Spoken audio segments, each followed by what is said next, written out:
It's been said, it takes a village to uplift the community, families, and children, to raise a child.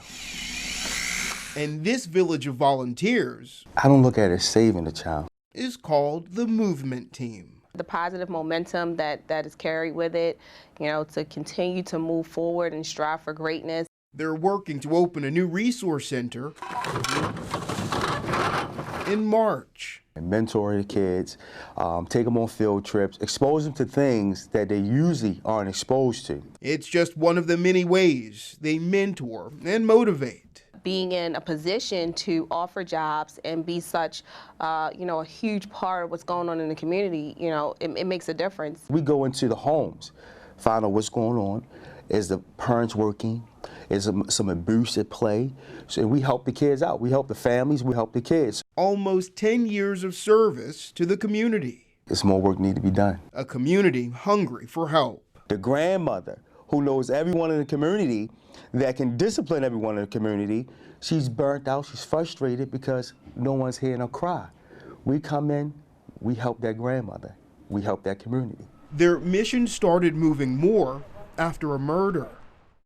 And she says, can you come help bury my grandson? That death was the birth of a stronger movement. And I challenged all the men in that neighborhood to do more. And we went back and forth. Do more, what you mean do more? These kids don't want to listen. I mean, you approach these kids. I don't know how to deal with these kids.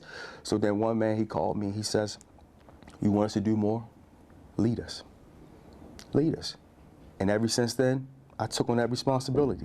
A responsibility leading to up to 40 consistent volunteers. The challenge is basically getting people involved.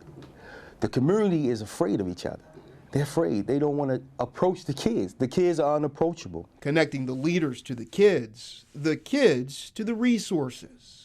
For me to say I can give out 50 jobs or 100 jobs just in my profession alone, it's huge. A group changing lives, one child, one family at a time. He's a champion. That's what champions are. How do you deal with the adversity? How do you overcome? No complaints, no excuses. True waymakers.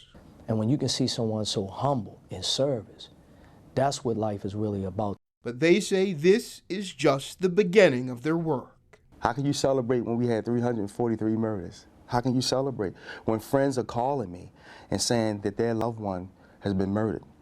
How can you celebrate? The next step, right here, setting up their resource center. You can't just help a kid in school and not uplift his community and his family. And working with offenders to help them become a part of the community again. To be able to see the smiles on the faces of the people that we're servicing, whether it's the children, whether it's the adults. The Movement Team. When you see the sign outside the building, we're open for business. Can't wait. True champions of courage.